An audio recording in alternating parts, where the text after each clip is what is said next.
Дүниежүзі мойындаған шығармаларын Франц Кафка неге ұнатпаған? Оған әкесінің қандай қатысы бар? Қысқа ғана видеоға сыйдырып, толығырақ түсіндірейін, лайк басып, бөлісіп, қолдап отырсаңыздар. Франц пен әкесі Германның қарым-қатынасы өте қиын болған, саудаға епті аса қатал әкенің әлжуаз, аурушаң баласына көңілі толмаған. Пысық болмадың, өзім сияқты адамдармен жылдам тіл табыспадың, қолыңнан ештеңе келмейді, өмір бойы осылай қорлықта өтесің деп үнемі кемсітіп келген. Өйткені Германның өзі де бала кезінде жоқшылықта өскен, ауыр жұмыс істеген. Соны айтып балаларына ылғи сендер қиындық көрмедіңдер деп ұрсып отырған.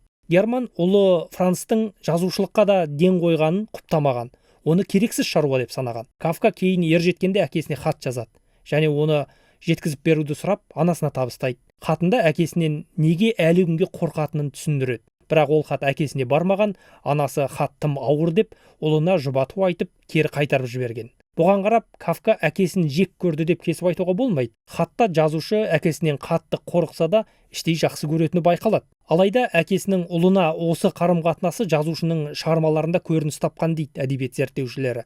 Әсіресе өмірден өз орнын таппаған жазушы, ұйқыдан оянған адам өзінің жәндікке айналып кеткені сипатталатын атақты құбылу деп аталатын повесіне осы әкесімен қарым-қатынасының салдарын арқау еткен деседі.